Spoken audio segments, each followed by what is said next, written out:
Então, quando foi nascer o Gabriel, foi um dilema, porque a família foi orientada a abortar.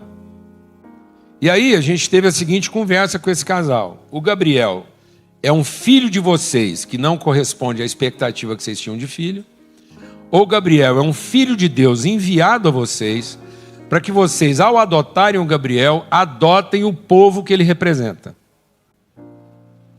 Então, por isso que quando a gente pare um filho da carne, você pare um parente. Mas quando você pare um filho no espírito, você encontrou um povo. Então você está recebendo em casa o profeta daquele povo. Então, quando você recebe um problema em casa, e todo filho, por mais perfeito que você acha que ele seja, todo filho, se ele é filho de Deus, ele vai te trazer um problema. Então, todo filho representa para nós a pobreza que significa a nossa riqueza. Amém, amados? Tanto que Jesus, sendo gerado pelo Espírito, trouxe para a casa de José um baita de um problema. Porque agora o José teve que mudar de cidade, não é porque teve uma promoção de emprego. Agora, por que hoje nós temos filhos problemáticos? Porque nós não estamos assumindo a profecia do problema. Então, se você não adota seu filho como sendo filho de Deus para representar o povo daquele problema, daquela pobreza, então eu faço tudo isso, eu curo, e anuncio boa nova aos pobres. Quando Jesus está falando dos pobres no fim, ele está significando todas as enfermidades que virão no lugar daquelas. Então nós temos que entender qual a pobreza de cada época. E qual é a pobreza que bateu na nossa porta. E qual a pobreza que o filho que nasceu entre nós representa. Porque ele é a boa nova dos pobres. Então você vai receber um povo. Você vai aprender a língua dele. Vai entender as demandas dele. E você vai acolher. Amém? E foi assim que o Gabriel foi recebido. O Gabriel apresentou para nós os anões, que a gente ignorava. Eu sempre gostei de contar história engraçada. Eu gostava de contar piada. Eu contei muita piada de negro, até ter uma filha negra. Depois eu não vi mais graça nas piadas.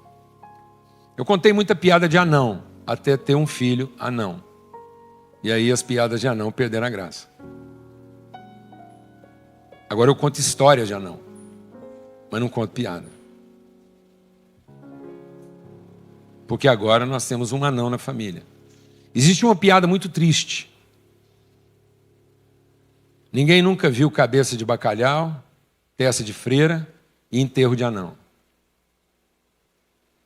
Agora eu já vi enterro de anão.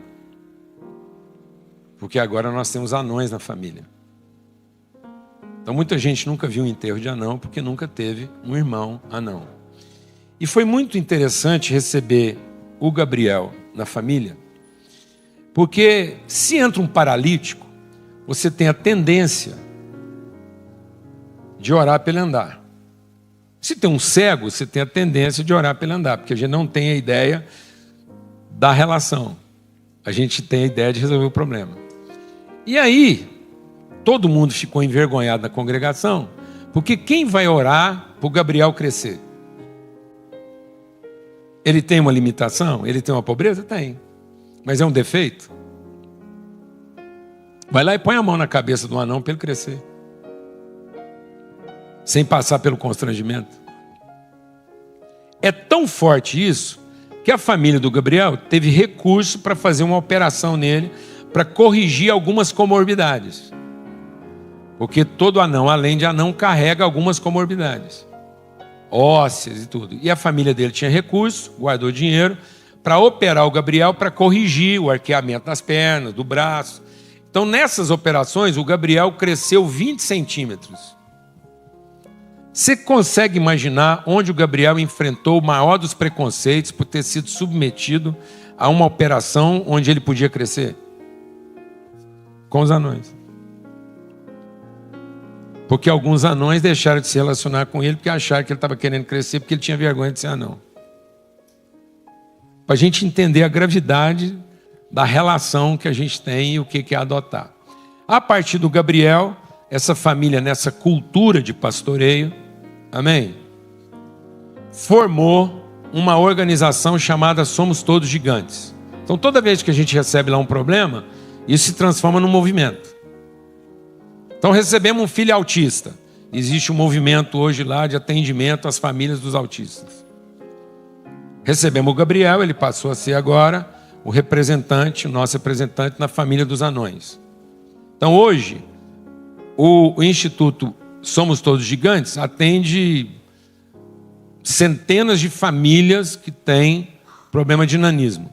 O Gabriel tem apenas 15 anos, mas é um homem e um pastor.